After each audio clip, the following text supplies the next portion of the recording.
Meanwhile, at the Hall of Justice, the Super Friends.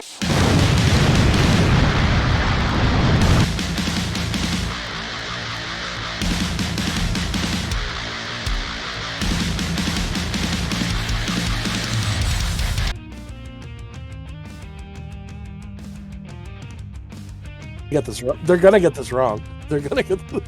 I'm telling you now, hon. The super applies to everything. Yep. Yeah. Superman is a super genius. He is. Now, do they depict that though in comics? Yes. I promise. Oh, yeah. Read All-Star Superman. Finish that freaking issue. Finish that series, please. I promise. The dude. Anyway, fucking move on. We love you. We love you. We love Batman. I love Batman, dude. We love Batman too. You can Superman. I give you permission to cut that part. Yeah. No, I'm gonna keep it there because I fucking love Batman, and you guys think you're right and you're wrong. Anyway, continue. Think you're right and you're wrong. I want to talk about the elephant in the room. Okay. Can we talk about the elephant in the room? Yeah.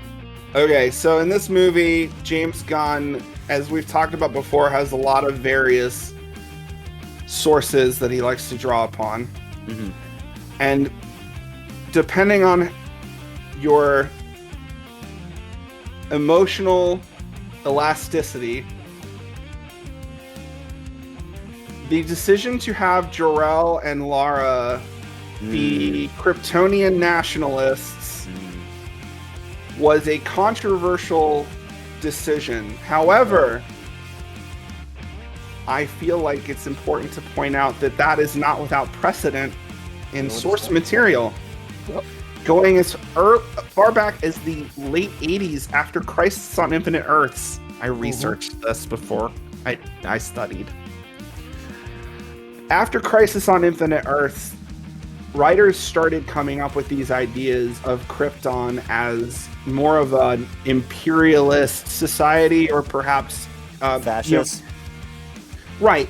The problem was, when Superman was invented, was before Isaac Asimov's Foundation.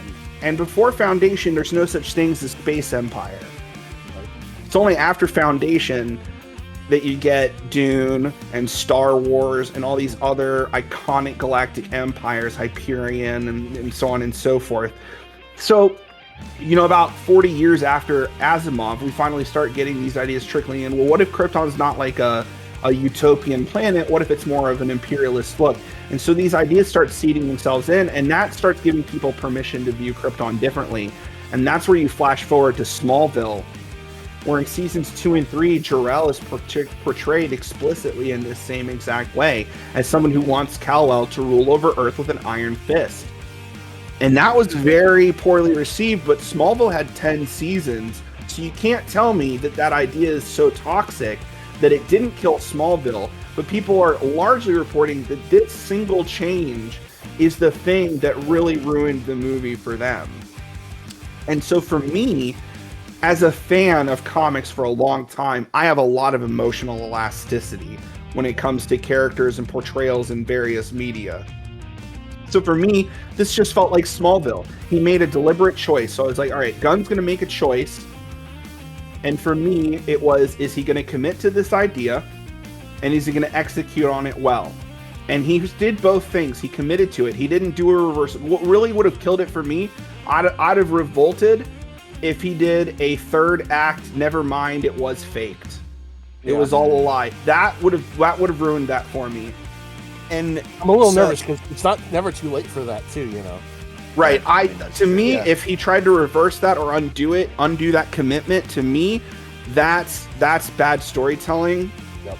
And that's bad writing. You don't do something once you've committed to that, and he executed it well because it allowed, so many things narratively happened based on that fulcrum. It was all about Superman's. He goes to see his family after that happens. He goes to see Ma and Pa, and he reconnects with them, and you get that view of him, and Lois learns about that side of him. That's so good.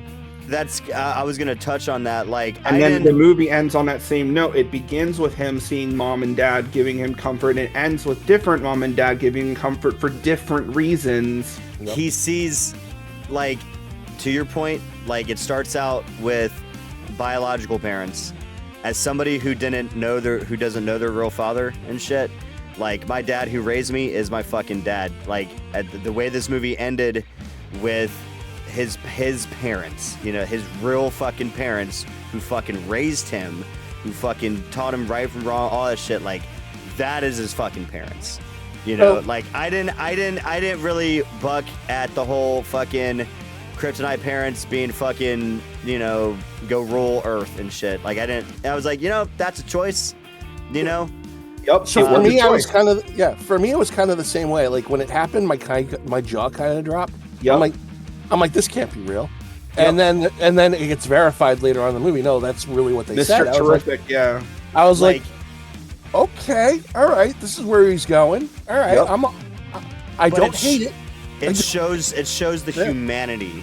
Yeah, it had a huge impact. It created a big emotional tension in the audience. Yeah, and even early on in the movie, like people will be like, "So why doesn't he have stuff about his adopted parents in the Fortress and everything?" The Fortress of Solitude at the beginning of the movie, that was him as a Kryptonian. That was his way of connecting with his Kryptonian culture. So it made sense to me. I'd almost call it a tomb. Yeah, exactly. Yeah, a time capsule, a tomb. Yeah. So in a way, that was him honoring where he came from, right? So it made sense that the message would be playing over and over again while he goes there to heal, because he's trying to connect with something he never knew. And this was his way of doing it. At the end of the movie, there's a complete shift. The fortress no longer a tomb; it becomes a bridge between his Krypton. Yeah, basically, it becomes his bridge between his Kryptonian heritage and science and his humble Earth growth. So that's why you see, while he's healing, you see he's showing the home movies to give him comfort, and we hear, you know, I'm a punk rocker, yes I am. And then fade to light, which was so beautiful. To light instead of fade to black, yeah. So the follicles on my bald head stood up when that shit happened. I know. I cried straight up. I was crying. I was crying now, so hard. So this seems like a really good segue into the cameo. Kara Zor-El. Yeah. Hold on, wait. You guys, right? You know, I guess you did. I'm sorry. You got. It was a much easier sell for y'all than it was for other conversational partners. So, with y'all, the Jor-El thing, the Jor-El twist, it didn't really like. It didn't derail me. No, for each one of you, it was, this is a choice, and then you're like, oh, okay, well, he's committed to it and he executed well. So that's with it. On the whole Jor-El thing. The fact that at the end, like, it was fucking, you know, as far as we know right now, that it's set in stone, but then it showed the humanity of Superman with his actual fucking parents. I was like, you know what?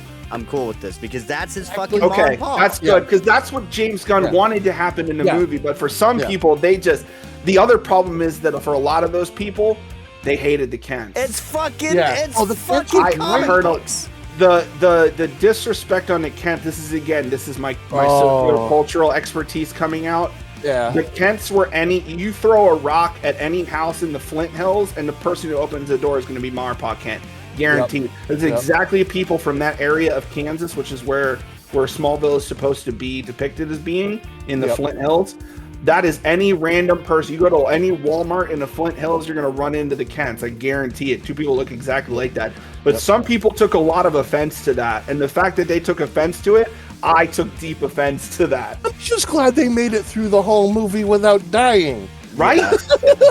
And they were really good. They were loving. They had a unique DNA. They felt real, like real Midwestern. I guarantee you, this Superman would save his dad in a fucking tornado. I guarantee you. Yep. Fucking get. Okay, I'm done. I'm just saying. Okay. You said it's okay. No. There for it. Yeah. So Okay, so Kara Zor-El. well, no, actually, I wanted to make one more point back on that. Okay. So having Jor-El and Lara essentially be villains. Mhm. There's like you said, I think it's very important. I understand that people want to read that as villainous. but If you really think about it, it's pretty logical. It is pretty logical. Yeah. Okay, but in our American mentality, that seems rather villainous. Anti-human perspective or pro-Kryptonian Yes. agenda. There is precedent, like even in Rebirth. Mhm. The unfortunate incident of a certain Jonathan being aged up by his grandfather. Sorry, I had to call him Nope. scream off camera. Yep. Because that was Jor-El. Jor-El did That was that. Jor-El who did that. So it kind of Goes back further than that. Yeah. Actually, in the Bruce Timm animated series, the episode where he gets caught in the Black Lotus thing on his chest, Yeah. the Black Mercy. Yep. Jor-El in that story is the leader. man who has everything. The man who has everything. He's the leader of a group called the Swords of Ra, which is a Kryptonian nationalist group. Yep. So again, and then also, in addition to Smallville, in My Adventures with Superman, the HBO cartoon, which is superlative, by the way. Oh, good. Jor-El Krypton is portrayed as an intergalactic expansionist empire. Jor-El is one of the rulers or generals in that expansionist force. Yep. And that's the way he's portrayed. Even his AI has those. What animated series is this? It's My Adventure with Superman. It's on HBO Max. It's delightful. 2 seasons of pure gold. Yep. And it's almost like Kal-El was a Super Saiyan in this. It was like, his first, when he gets his suit the first time, there's like a full-on magical girl transformation. It's amazing. Well, everything about it's awesome. I feel like that whole thing of Kal-El being sent to Earth as a baby to grow up there and conquer was very Dragon Ball Z. Yeah, very Goku. Yeah, it was very Goku. But yeah, check it out. It's really good, Riot. Yeah, it's on again, so again, the resistance to me seems almost artificial, especially anybody who wants to evoke Marlon Brando in his most like phoned it in performance of all time. Who didn't want to be there? Like we're literally not sitting here. We're not defending Marlon Brando's career. Marlon Brando's career is not on trial just because James Gunn made this creative decision.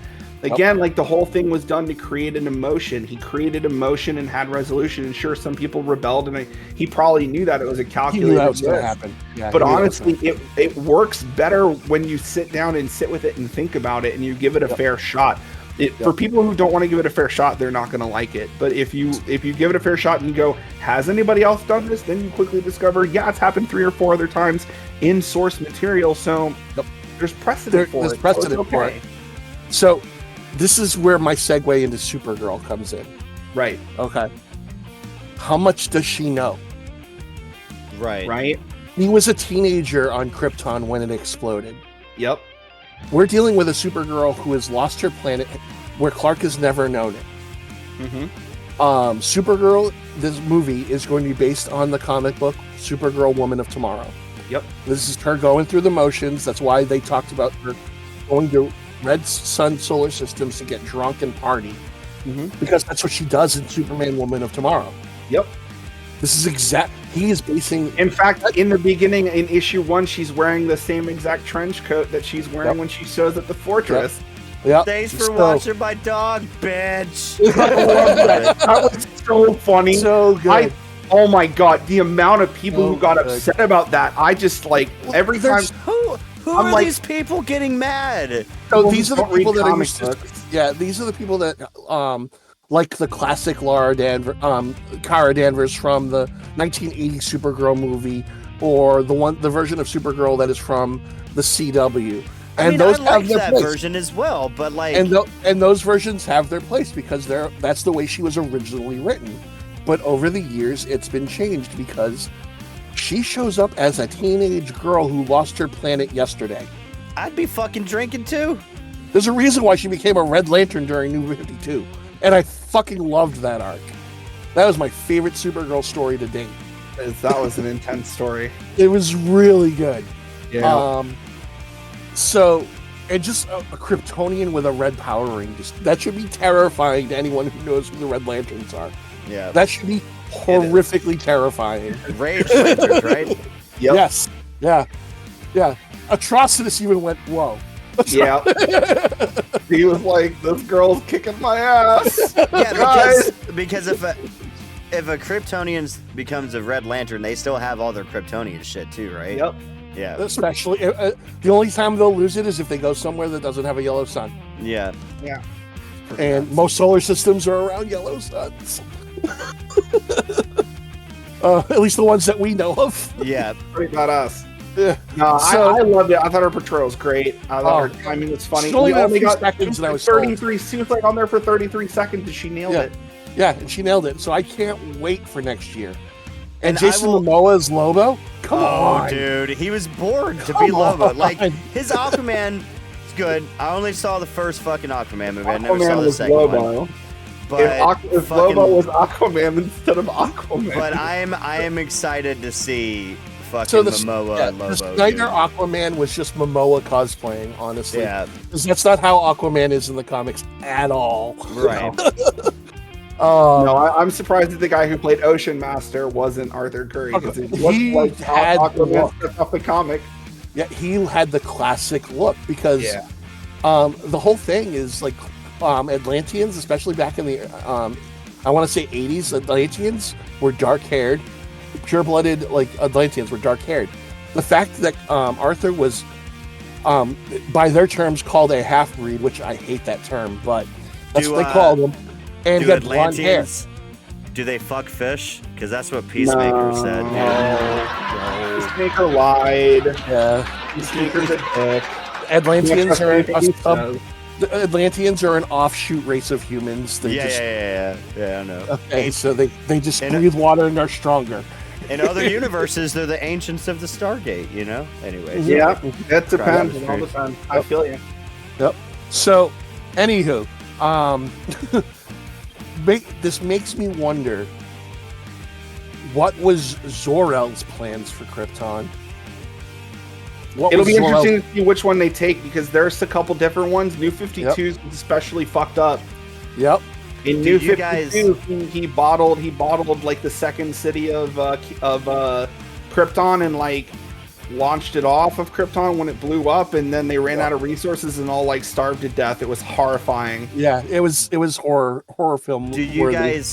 guys think that possibly Supergirl is like off getting fucked up and shit because she knows how fucked up Krypton was? No, it's just No, I think like she's in survivor trauma. Yeah, it's probably just like everything I loved is gone. Everyone I knew is dead. Like that fucks you up. And so yeah, and like the But it people also- on Earth are nothing like Kryptonians, even if Yeah. they look kind of like them. So that Yeah. was just fucking weird.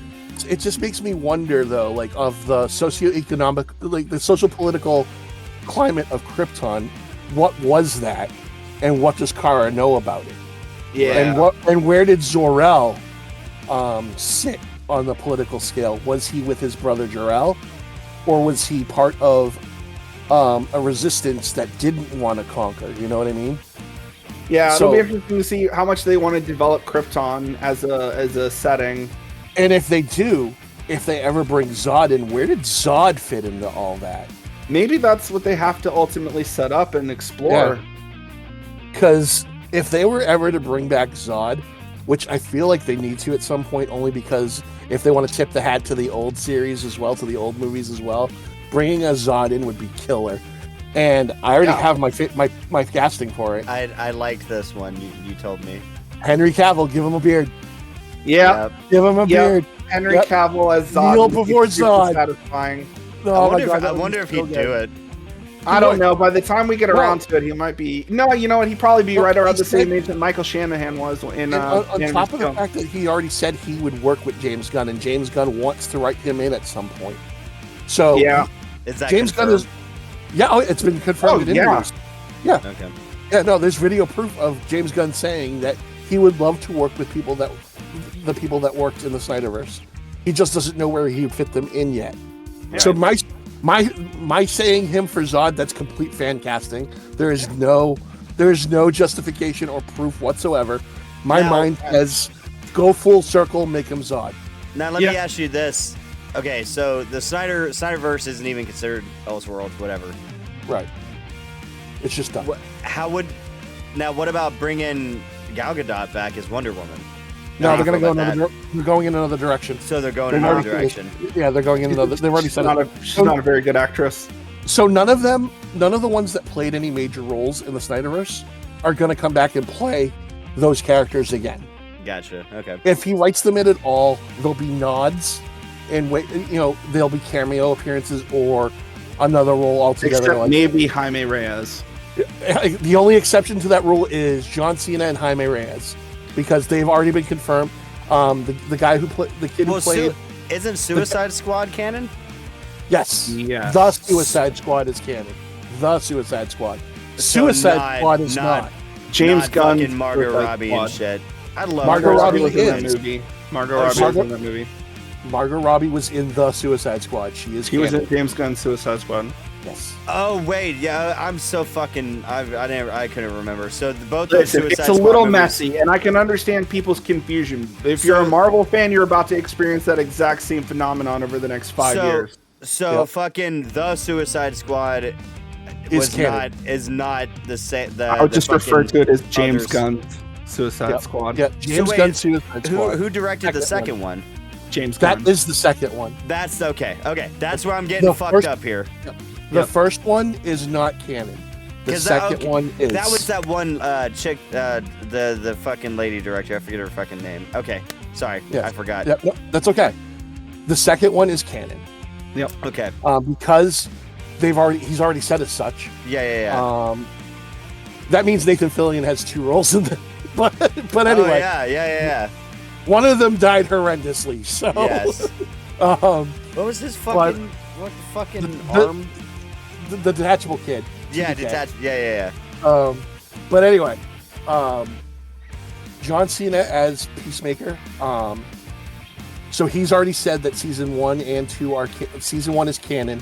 Obviously, the cameo at the end is not. Did Because y'all it's- catch Creature Commandos, by the way? Yes. Yes, I fucking Yes. loved it. How did you enjoy Frank Grillo reprising his role as Rick Flag Sr. in Superman? Wasn't it cool when he Yeah. showed up and he started talking and you heard that voice and your Yeah. brain connected it to the cartoon character? Yep. And then I love that. And then you did the side-by-side reference of the live action and the cartoon version in your head, and they did this. There was this like handshake moment in your brain that was like, this is the right character. The only continuity error is the hair, and I think that was a reason Yeah. for that. I think he's younger in this one. I think No, Creature Commandos came before. Oh, does it? Okay. Yes. Um, So I this is do- just My exact- wife said the same thing about the hair. She was disappointed. So that's the do- only continuity problem I had. I do like that how they're gonna do it, like with the live action versus animated, and it still being those fucking I characters. can't think wait it's to gonna see be cool. David Harbour be a live action Frankenstein. That'd be amazing. Oh my god, it's gonna be so amazing. But what was I saying? Anywho, so all right, so we touched on Supergirl, obviously. So I want to touch on Supergirl Keep it in your well, pants. with she's 20 permission. She's 21, so she's legal. All right. Well, I was gonna say that actress, I forget her fucking name, but she was fucking fantastic in House of the Dragons. Millie Alcock. Yeah, she's a fucking. I like her. Yeah, Rundown knew that one right away. she's playing a Kryptonian. Of course, I knew. I have it outlined in front of my face. So one last thing before I think we talk about starting to wrap this up a little bit. Cast wise, the dark horse of the movie. What do you The think it dog? is? No. Oh, fucking Ultraman. Jimmy Olsen. No. Oh, Metamorpho. No. Eve Tessmacher. She yes. is the dark horse of this movie. I loved it. Yeah. All I you didn't see realize through- I didn't realize who she was until after. Oh no, I knew going in that it was Eve Tessmacher. Hey, I- Julian, fix your mic. I think you sound far but away. you sound a little far away. I'll turn my gain up a bit. Yeah, there we go. Eve Tessmacher showing herself off to be, obviously the arm candy of Lex Luthor, and just playing the part of social influencer, taking selfies wherever they go. Freaking genius. How she ties to, obviously Jimmy Olsen plays a pivotal role because he dated her. Now, okay, one thing I was confused by. Yeah. Her taking all those selfies and shit. Yeah. Was she deliberately taking those selfies? After was Jimmy covering her asked, ass. yes. In After front of- Jimmy asked, she absolutely did. So she was doing that on purpose and not just being a dumb fucking social media. She was, so the reason why she socialite. was doing it is because she knew that how Lex handles his exes. Yeah. But what I'm saying is, when I saw that, I thought she just sent him a bunch of selfies. She knew what she was doing. That's what he knew. You were supposed to think that till You were Lois supposed to figured think it that. out. Yep.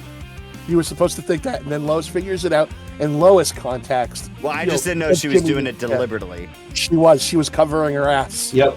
Because she knew Lex was unstable. She was covering her ass. Now, she wasn't necessarily doing it for the good of the world. Well, yeah, and she was trying to do it so she can get some more of the Olsen, Well, no, not even that. She was taking those pictures to cover her ass. And then when she realized how much of a threat Lex really was, that's when she had a full circle moment and be like, this is what he's doing, y'all. This is what he's doing. Yeah. So she was really the dark horse of the movie. And I loved that aspect. I loved that so much. One of the little subtle things. One of the I wanted like a little case study is the sports guy Steve. Yeah, Steve Right? Lombard. Yep. Steve Lombard is such a case study in maximizing your minutes as far as an actor goes. Oh my Because you god, have this he's guy at the awesome. beginning of the movie being a complete chode, acting like one of those tough motherfucking alpha male dudes that watches like Rogan's podcast or something. Yep. And then near the end of the movie, when the world is getting ready to go to shit, it's a very small detail. It's easy to miss if you're not keyed in on it. But he's on the phone and he's talking to somebody, not a girlfriend, probably his mother, and he's asking to talk to somebody. And what you catch him say is they can hear, they can understand, they recognize the tone of your voice. It implies he's calling his mother to put the cats on the phone because the world is ending and he's trying to talk to his cats so that they're not scared. Yep. That juxtaposition of character in a minor bit supporting character Yep. is so genius. It's such genius level writing Yep. that you blink and you miss it. And it's little details like that show James Gunn's mastery of every single character, to be able to take this guy and portray him in two radically different ways, to portray the phony version and the real version all in one, and a side character with an emotional arc that you, again, blink and you miss, is just a case study and is exceptionally good writing. Back on that, the subtlety of which he throws at the audience that Lex Luthor is not straight.